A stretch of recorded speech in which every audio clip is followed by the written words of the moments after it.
From Dolly's recipe bouquet आज के आमी षष्ठी और अष्टमीर कथा मने रेखे और लक्ष्मी पुजोर कथा मने रेखे पनीरेर এই সম্পূর্ণ নিরামিষ রান্নাটা আপনাদের সাথে শেয়ার করব। তবে রান্না শুরু করার আগে সবাইকে আমার ভালোবাসা আর নমস্কার জানাই। তাহলে রান্নাটা শুরু করছি। আমি এখানে 1 টিস্পুন আদা পেস্ট নিয়ে নিয়েছি আর 1 টিস্পুন জিরে এখানে আমি দিয়ে দিচ্ছি। আমি অ্যাকচুয়ালি জল দিয়ে মশলাটাকে বানিয়ে রেখে দেব প্রথমে।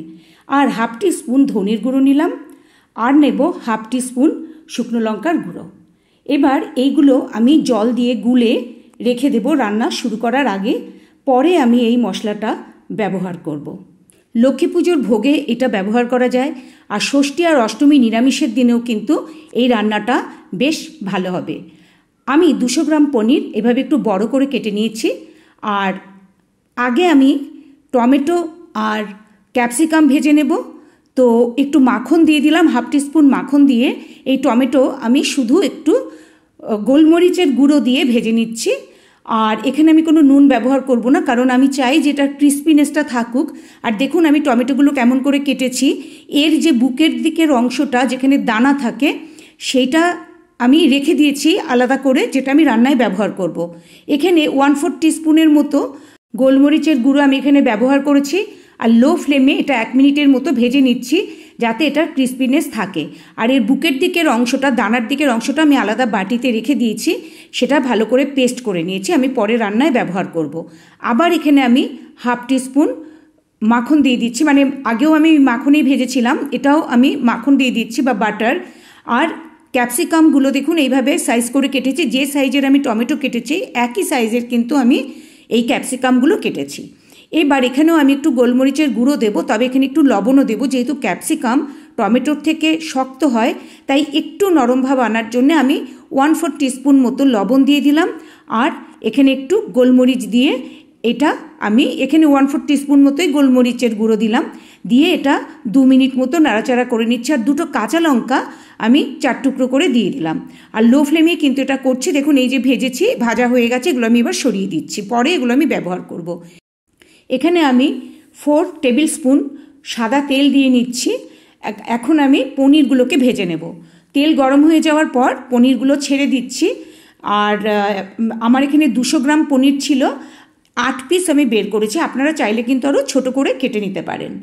একটু নুন দিয়ে দিলাম, কারণ ভীষণ জল ছিটকোচ্ছে, পনিরটা ফ্রিজে ছিল তাই সামান্য একটু নুন দিয়ে নিলে কিন্তু তেলটা ছিটকানোটা বন্ধ হয়। এবার এই পাশটা হয়ে গেছে হালকা ব্রাউন, আমি আবার পনিরগুলোকে উল্টে দিচ্ছি। আপনাদের যদি রান্নাটা ভালো লাগে তাহলে আমার চ্যানেলটা সাবস্ক্রাইব করে আমার পাশে থাকার জন্য অনুরোধ রইল। আর চ্যানেলটা সাবস্ক্রাইব করা থাকলে আপনারা আমার পরের রান্নার নোটিফিকেশান পেয়ে যাবেন। পুরো পনিরগুলো দেখুন উল্টে দিলাম।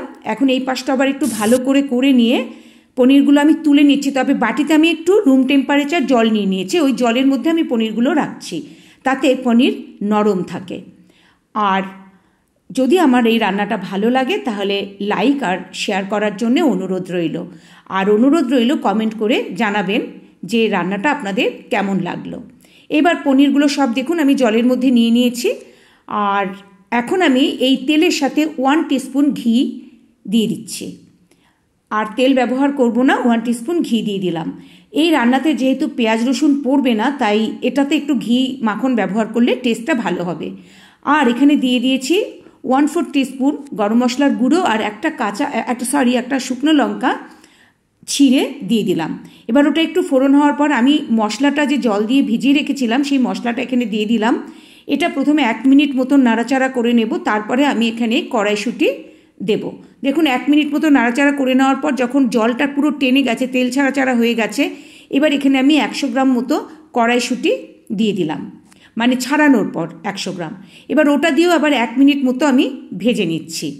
আর আমি যে টমেটো ভেজে রেখেছি তার যে বুকের অংশ সেইটা আমি একটা বাটিতে নিয়ে হাত দিয়ে চটকে রেখে দিয়েছি। এই যে এটা আমি এখন এটাও এর মধ্যে দিয়ে দিচ্ছি, কারণ জিনিস নষ্ট করাটা আর কি ঠিক ভালো লাগে না, তো ওই জন্য এটা আমি রান্নায় ব্যবহার করে নিলাম। আর এটা যেহেতু একদম নিরামিষ, আর আপনারা হয়তো দেখবেন আমি এখানে কাজু পোস্ত কিচ্ছু ব্যবহার করিনি, শুধু একটু দই ব্যবহার করেছি। দইটা এরকম পাতলা করে গুলে নিয়েছি, 2 টেবিল স্পুন দই এখানে আছে। এটা এবার দিয়ে দিলাম গ্যাসের ফ্লেমটা লো করে।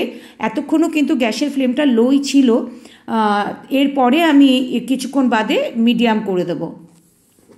তো এবার গ্যাসের ফ্লেম লো করেই আমি কিন্তু মশলা কষাচ্ছিলাম, যেহেতু অল্প মশলা যাতে পুড়ে না যায় সেই জন্যে। আর এখানে আমি কোনো দামি জিনিস ব্যবহার করিনি, আপনারা দেখতেই পাবেন। দেখুন যখন তেল ছাড়া ছাড়া হলো, এইবার আমি এই পনিরটা দিয়ে দিচ্ছি। আমি দই দেওয়ার 1 মিনিট বাদে গ্যাসের ফ্লেম মিডিয়ামে করে দিয়েছিলাম। আর তারপরে তেল ছাড়া ছাড়া হওয়ার পর এবার পনির যে জলের মধ্যে রেখেছিলাম সেই জলটাও কিন্তু এখানে আমি দিয়ে দিলাম। আর এটা আমি কোনো ঢাকা দেবো না, যেহেতু সেদ্ধ হওয়ার তেমন কোনো ব্যাপার নেই, সেই জন্য এটা ঢাকা ছাড়াই হাই ফ্লেমে আমি জলটা জাস্ট শুকিয়ে নেব। আরও হাফ বাটি জল আমি দিয়ে দিলাম, ঢাকা ছাড়া আমি এই পুরো জলটাকে শুকিয়ে নেব। আমি এখানে পোস্ত, কাজু, চারমগজ কিচ্ছু ব্যবহার করিনি। অতি সাধারণ ইনগ্রেডিয়েন্ট দিয়ে করা সত্ত্বেও খুব সুন্দর হয়েছে। স্বাদ মতো লবণ দিয়ে দেবেন আর হাফ টিস্পুন চিনি দিয়ে দেবেন, যেহেতু দই আর টমেটো ব্যবহার করা হয়েছে। আমার নুন দেওয়ার সময় ক্লিপিংটা ওঠেনি, তাই আপনাদের ওটা পিকচারে আমি বলে দিলাম যে স্বাদ মতো লবণ দিয়ে দেবেন। এবার দেখুন এটা ফুটছে, এবার জলটা শুকিয়ে যাওয়া পর্যন্ত আমি অপেক্ষা করব। ততক্ষণে এই পরিমাণ দুধের মধ্যে 1 টেবিল স্পুন ময়দা দিয়ে ভালো করে একদম গুলে নিচ্ছি, মানে ময়দাটা যেন পুরো মিশে যায়। এবার দেখুন পুরো জল শুকিয়ে গেছে, এই ময়দা গোলা দুধটা আমি এর মধ্যে দিয়ে দিলাম।